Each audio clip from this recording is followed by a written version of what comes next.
हरिकपूरगौरं करुणावतारं संसारसारं भुजगेन्द्रहारं सदा दूसरा क्या बोलो भगवती मैया की जय। बोलो पशुपतिनाथ महाराज की जय। गोरखनाथ महाराज की जय। सबसे पहले आप सभी को मेरा प्यार भरा प्रणाम। आप सभी का अपने YouTube channel Yogita blog Uttarakhand में आप सभी का स्वागत है। और ये दीदी भी आ गई है तैयार होके। और आज भागवत का लास्ट दिन है, 9वां दिन है। और आज देवी भागवत 9 दिन का होता है। और आज भंडारा होगा। अभी हवन की तैयारियां चल रही हैं नीचे। और बहू, आपकी बहू नहीं आई? आ रही तैयार हो गई है ना। अच्छा अच्छा, आ भी जाएगी वो। और मंदिर में पूजा हो चुकी है। अब हम लोग हवन के लिए जा रहे हैं। और इसके बाद कथा होगी 1 घंटे की। और उसके बाद होगा भंडारा। अभी प्रसाद खाना है, प्रसाद मिला। प्रसाद मिला है जो मंदिर में अंदर की पूजा तो होगी फिर। हाँ, अंदर की पूजा का प्रसाद। और मम्मी का क्या चल रहा है? मम्मी का क्या चल रहा है? सिंदूर लगा रही है सबको। मैया रानी सिंदूर लगा रही है। हमने सबको सिंदूर लगाया। मैया रानी का सिंदूर लगा रही है। मैया रानी का सब सदा सुहागन रहे सब। और पापा क्या कर रहे हैं? लिफाफे तैयार कर रहे हैं। लिफाफे की तैयारी चल रही है, तैयार कर रहे हैं आज। और यहाँ क्या चल रहा है? तुम क्या कर रहे हो? घर की हालत बहुत अस्त व्यस्त हो रखी है। दूल्हे राजा भाग गए हमारे। दूल्हे राजा नहीं हूँ मैं, देवर हूँ। देवर देवर नहीं, हमारे लिए तो भतीजे हुए ना हमारे। इनके लिए लड़की ढूंढनी अभी तक मिली नहीं है। एक आई हुई है पर वो मना कर रही। पूरा हो गया है? इंट्रोडक्शन पूरा हो गया। हो गया इंट्रोडक्शन पूरा हो गया। बहुत फेमस हो जा रहा हूँ मैं ब्लॉग में। तो और हो जाओ थोड़ा सा, ये देख लो यार। पहले मैं अच्छा बनने लगता हूँ, उसके बाद अरे ऐसे अच्छे हो, अच्छा बनने की जरूरत ही नहीं है दोनों भाइयों को। अरे वहाँ भी इंट्रोडक्शन कर दो, करवा दो उनका। साली कहाँ है तुम्हारी? उनका भी इंट्रोडक्शन। तुम्हारी साली कहाँ है? आई ने अपने साथ। अरे मैं अपने साथ क्यों लाऊं? जिसकी साली वो लेके आएगा। बहू रानियाँ भी आ गई हैं हमारी। दूसरी वाली को कोशिश चल रही है बनाने की। इनके साली हुई ना, साली आ गई ना हमारी। मैं तो सोची इसको भी घरवाली बना ले यहाँ की। साली आ गई ना, साली। अरे आधी तो है ही ना, पूरी काय बना रहे हो? आधी तो है ही, पूरी मत बनाओ। किसकी है आधी? तुम्हारी आधी तो सभी की हो गई, वो सभी की साली है। देखिए तुम्हारी थोड़ी मोहित की है। सभी की है ना। मुकेश की आधी है। देख ले क्या कह दिया इसने आज पब्लिक के सामने। मजा आ गया। तुम्हारी आधी नहीं बोल, तेरा नेटवर्क आ रहा है? मुकेश कहाँ हो? अरे सही है, आधा पौन जितना भी है चलेगा। कल तो खुद ही पता एक दिन पूरा ही हो जाए। पूरा तो हम यहाँ बनाने की सोच रहे हैं। हम ये दोनों राजी नहीं हो रहे हैं। यही तो फिर क्या आप क्या सोच रहे हो? आधा आधा करके पूरा होता है। ला पहले टैप दे मुझे। मुकेश, मोहित, टैप दे मुझे पहले। अभी तक लड़की हमारे सामने है पर समझ नहीं। नीचे आना है। ला दे 5-2 लड़की हमारे सामने है। अब अच्छा लग रहा है, कहो नहीं आप कहो, मैं आपके ब्लॉग में आपका साथ देना चाहूँगी। दोनों बहनों को एक ही घर में देखना चाह रहे हैं हम लोग। अब देखो घर वालों की रजामंदी क्या होती है। सुंदर कौन लग रहा है बताना। गाइस सुंदर मैं लग रही हूँ क्योंकि मैं कुंवारी हूँ। सुंदर लग रही है। अरे 1 घंटा हो गया इनको तैयार होते मैं नहीं हुई थी, मैं क्यों नहीं लगेंगे सुंदर? पूछना जरा मुकेश से, मैं कितनी ऐसा करने नहीं थी। सच बता दो। पता नहीं यार होंगे इतना तैयार हो गया है।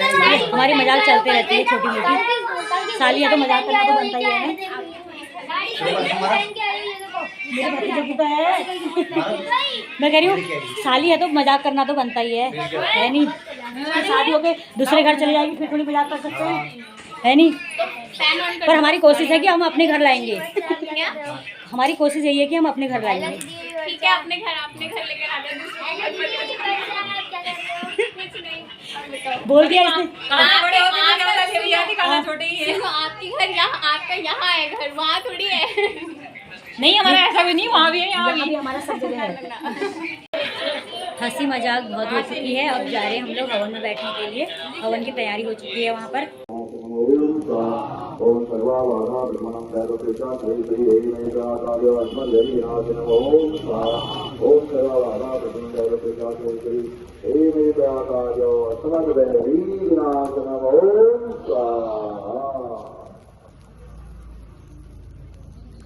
आज ये लोग ना बता दो किसी भी 12 बजे जानी है ना 12 और हवन हो चुका है। अब हम लोग जा रहे हैं भागवत सुनने के लिए। तो अब भागवत होगा 1 घंटे का, तो उसके बाद भंडारा होगा। कहाँ जा रहे हैं हम लोग?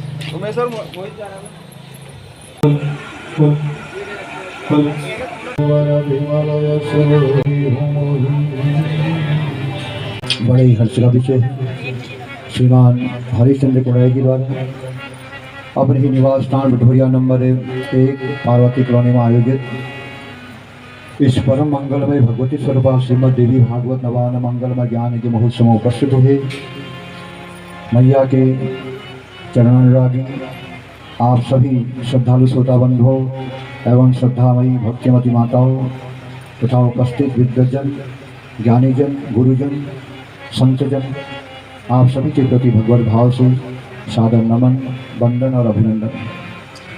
सज्जनों, इस परम पावन श्रीमद देवी भागवत सुधा सरिता में सरोवर होने का सौभाग्य हम सभी लोगों को माँ भगवती के असीम कृपा एवं इष्ट देवता के विशेष आशीर्वाद से प्राप्त हो सका है। तो इस परम पावन नवान यज्ञ का आज 9वां दिवस है। अभी अभी आपने थोड़ी देर पहले देखा होगा माँ भगवती की असीम कृपा से उसकी दया से हमारा यज्ञ निर्विघ्नतया पूर्वक पूर्ण रूप से यहाँ पर संपन्न हुआ। पूर्णाहुति यज्ञ भी आपने यहाँ पर देखे होगी। तो ये सब माँ की दया से ही परिपूर्ण हुआ, क्योंकि संसार में जो भी कार्य होता है उसको सफल करने वाला, हम तो एक विश्वास से किसी भी कार्य को उठा लेते हैं, लेकिन उठाया हुआ कार्य को सफल करना हमारे हाथ में नहीं है, सफल करना परमात्मा के हाथ में है। इसलिए अनेक विघ्न बाधाएं आती हैं, चाहे जजमान के परिवार में हो चाहे ब्राह्मणों के परिवार में हो, इनको मिला करके यज्ञ होता है। और जिस मोहल्ले में हो रहा मोहल्ले में ही कोई ऐसी घटना घट जाए फिर भी अच्छा नहीं लगता है। तो अनेक प्रकार की बाधाएं, अनेक प्रकार के विघ्न हैं, तो उनसे हम परिचित नहीं हैं। इसलिए परमात्मा की कृपा से ही जो हम सोचते हैं, हमारा सोचे हुए सपने को साकार करने वाले वह परमात्मा है। इसलिए मैं कहता हूँ कि माँ भगवती की कृपा से ही हमारा कार्य सिद्ध हुआ। बोले जगदम्बा मैया की, आदि शक्ति महाकाली मैया की। हमारी यात्रा कहाँ तक है? भगवान के घर तक। सबकी यात्रा, तुम हो एक अगोचर सबके प्राणपति। तो सबको एक दिन अपने प्राणपति के घर जाना पड़ता है। भगवान का घर, हमारा ससुराल है भगवान का घर, ये दुनिया हमारी मायका है। तो एक दिन ये मायका छोड़ करके हमको जाना है यहाँ से और भगवान के घर ससुराल को पहुँचना है। हमारा लक्ष्य है, सबको जाना पड़ता है दुनिया में। विश्वव्यापिनी तुलसी की भक्ति भाव से पूजा करने वाला संपूर्ण पापों से मुक्त हो जाता है। तो हर नारी को अपने अटल सौभाग्य के लिए तुलसी की पूजा करनी चाहिए। हम सभी लोगों को यहाँ पर 9 दिन तक यह श्रीमद देवी भागवत की कथाओं को सुनने का मौका मिला। तो अनेक चरित्र इस श्रीमद देवी भागवत में बताए गए हैं। तो अनेक धर्मों का वर्णन इसमें बताया गया है।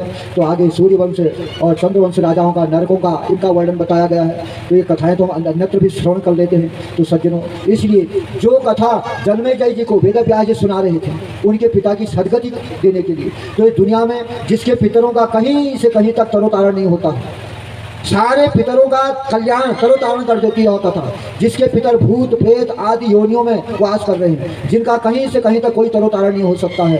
कितने गया तीर्थों में जाकर के श्राद्ध कर लो, उनका तरोतारण नहीं होता है। लेकिन ये भागवत की कथा ऐसी पवित्र है, मरे हुए भूत प्रेतों को भी तार देती है, जिंदों को तो छोड़ो।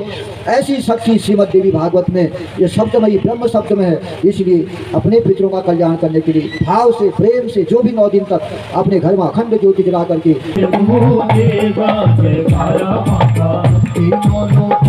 भोले जी से पूछो हमारी ना मानो, भोले जी से पूछो हमारी ना मानो, भोले जी से पूछो उनके डमरू से गूंजेगा जयकार। और आप सब लोगों के सहयोग से, इसलिए सर्वप्रथम इस यज्ञ में मैं अपने जजमान जी को बहुत बहुत धन्यवाद देता हूं, जिनके माध्यम से यह कथा यहाँ पर करवाई गई है। माँ की बड़ी कृपा, माँ का बड़ा आशीर्वाद कि आपने आज इतना बड़ा पुण्य कर्म करके केवल एक को नहीं, पूरे मोहल्ले का कल्याण कर दिया, पूरे क्षेत्र का कल्याण कर दिया। और जिसने इस कथा में आकर के पुण्य लिया और गोता लगाया इस ज्ञान गंगा में, सारे सज्जनों का, सभी भक्तों का और आपने और दिव्य यज्ञ करवा करके हम सभी क्षेत्रवासियों का जो कल्याण किया है और सबको यह पुण्य प्रदान किया है, इसलिए मैं बहुत बहुत आपको राय परिवार को व्यासपीठ से बहुत बहुत धन्यवाद देता हूँ और माँ से निवेदन करता हूँ कि ऐसी मति ऐसी बुद्धि सबको माता प्रदान करे, सबके घरों में माँ का इस प्रकार से यज्ञ होता रहे। इसलिए सभी लोग तालियों के द्वारा पहले हमारे यजमान जी का स्वागत करेंगे कि जिनके माध्यम से यहाँ पर यह दिव्य यज्ञ करवाया गया है। और तत्पश्चात मैं यहाँ पर उपस्थित अपने समस्त ब्रह्म मंडली को बहुत बहुत धन्यवाद देता हूँ, जिन ब्राह्मण देवताओं ने अपने अपने तरफ से पूर्ण सहयोग देते हुए और यहाँ पर अपना जैसा मान करके इस यज्ञ में अपना सहयोग दिया और निस्वार्थ भाव से इस यज्ञ में कार्य को संपन्न कराया। सज्जनों, अकेले मैं तो इस कार्य को नहीं कर सकता था, तो सब ब्राह्मणों ने अपना जब सहयोग दिया तभी वह कार्य संपन्न हुआ। इसलिए अकेले कोई भी कार्य में सिद्धि नहीं मिलती है। तो हम सभी ब्राह्मणों का बहुत बहुत स्वागत करता हूं और व्यासपीठ को बहुत बहुत धन्यवाद देता हूं। तो सभी लोग तालियों के द्वारा ब्राह्मणों का स्वागत करेंगे और धन्यवाद सभी ब्राह्मणों को देंगे।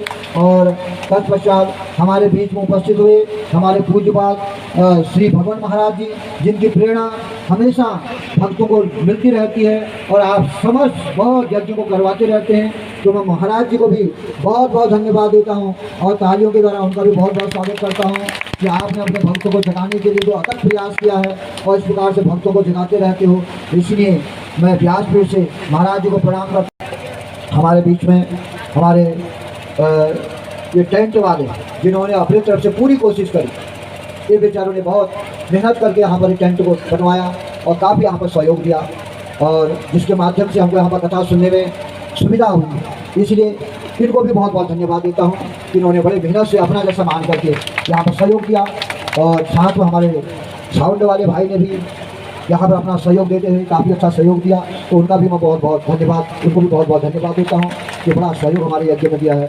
और तो जैसे आज तक आपने इतना सहयोग देते हुए हमारे यज्ञ को यहाँ पर सफल बनाया, क्षेत्रवासियों ने जो इतने दिन तक यहाँ पर बड़े प्यार से आकर के सहयोग दिया, अकेले मैं भी किसको कथा सुनाता, यजमान जी बैठ जाते उनको सुनाते, लेकिन आप लोगों ने इतने प्यार से प्रेम से जो हमारी कथा में इतना सहयोग दिया और इतनी भीड़ यहाँ पर सब लोग आए और कथा भी ऐसे सुना जैसे सुनना चाहिए। देवो भूतवा ये देवा, देवता बन करके ही देवताओं की कथा देवताओं की पूजा करी जाती है, तो आप लोगों ने देवता बन करके सुना, अपनी सभ्यता का परिचय दिया। इसलिए मैं सारे मोहल्ले के वासियों को और जो लोग दूर दूर से भी यहाँ कथा सुनने आए हैं, शांत भाव से आप सबने कथा सुनी है, इसलिए आप सभी लोगों का बहुत बहुत धन्यवाद। और व्यासपुर से भगवान से भगवती से प्रार्थना करता हूँ, सर्वे भवन्तु सुखिनः, सर्वे सन्तु निरामया, सर्वे भद्राणि पश्यन्तु मां कश्चित्। भगवान आप सबका भला करे, सबको सत्मति सद्बुद्धि दे, आपके बच्चों को अच्छी मति अच्छी बुद्धि आए और इस शरीर से आप इस दुनिया में अच्छे कर्म करता है। भगवान कृष्ण ने भी यज्ञ में झूठे पत्थर उठाए, युधिष्ठिर के यज्ञ में जब उनको यज्ञ में सेवा करने का कोई काम नहीं मिला उनको, तो उन्होंने देखा यार कोई काम नहीं है यहाँ, तो झूठे पत्थर ही उठा देना चाहिए। तो भगवान कृष्ण ने झूठे पत्थर उठाने शुरू कर दिए, क्योंकि यज्ञ का पुण्य और यज्ञ में सेवा करना बड़ी मुश्किल से प्राप्त होता है, बड़े सौभाग्य की बात होती है भगवान के कार्यों में सेवा कर लेना। इसलिए आप देखो गुरुद्वारों में बड़े बड़े सरदार भी कैसी सेवा करते हैं। इसलिए सज्जनों, यहाँ पर आज भंडारा होगा, तो भंडारे में हम लोगों ने अपने अपने तरफ से थोड़ी सेवा हम लोग भी करेंगे, जितना सहयोग हो सकता है भोजन बांटने में देने में। और पत्तलों को आप एक ही जगह पर प्रसाद लेकर के पत्तलों को एक जगह पर रखेंगे। और दूसरा मेरा निवेदन, छोटे छोटे बच्चों को आप उसी हिसाब से प्रसाद देंगे। बच्चे खाली फेंकते हैं, छोटा बच्चा 2 पूरी खाने लाए, 2 ही पूरी उसके उसमें रखना है, इसलिए ज़्यादा रखेंगे तो फेंकेगा। ऐसा ना करते हुए और भाव से माँ का प्रसाद समझते हुए उसी प्रकार से आप प्रसादी सबको वितरित करेंगे और सभी लोग भंडारे का प्रसाद लेकर के ही जाएंगे। और जो लोग नहीं भी लेना चाहते अपने घर को ले जाए, लेकिन प्रसादी अवश्य ले जाए। बोले जगदम्बा माता की। तो आइए हम पुस्तक पूजन करते हैं, तत्पश्चात व्यास पूजन करते हैं और आरती।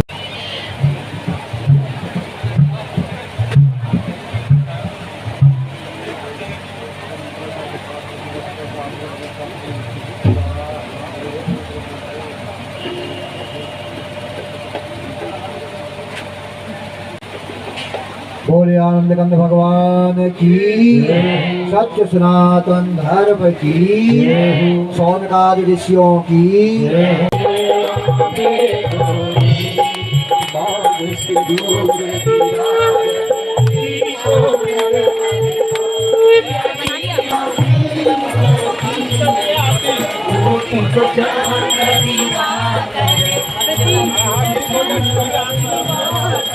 बारिश भी हो रही है,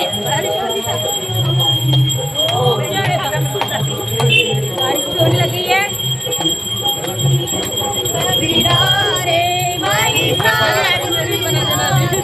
भैया रानी की बरसात। संसार सारं भुजगेन्द्रहारं सदावसंपद्यादीते भवं भवानी चैतन्यः त्वमेव माता पिता त्वमेव त्वमेव बन्धुश्च सखा त्वमेव त्वमेव नित्यानन्दः त्वमेव सर्वं मम देवदेव विद्यालक्ष्मणं नामं सीतारमणो तेरे दरबार में आया ज्योति के आगे एक तो तेरे नैन तिरछे दूसरा काजल लगा एक तो तेरे पीछे दूसरा काजल लगा तीसरा पूजा हो चुकी है, भागवत खत्म हो चुका है। अब कन्या पूजन होगा, उसके बाद कन्या से हो जाएगा। कन्याएं आ गई हैं छोटी छोटी सी हमारी। अभी यहाँ पर कन्या पूजन चल रहा है।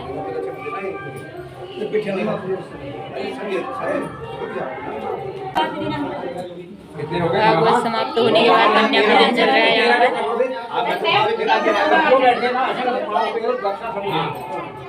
ओम जय अम्बे गौरी, बोलो जगन्नाथ अम्बे मैया की जय। और यहाँ पे भोजन हो रहा है। वहाँ भी मिल गया, उसके लिए नहीं लाया, उसने नहीं लिया। थोड़ा क्यों पूरा लेना था।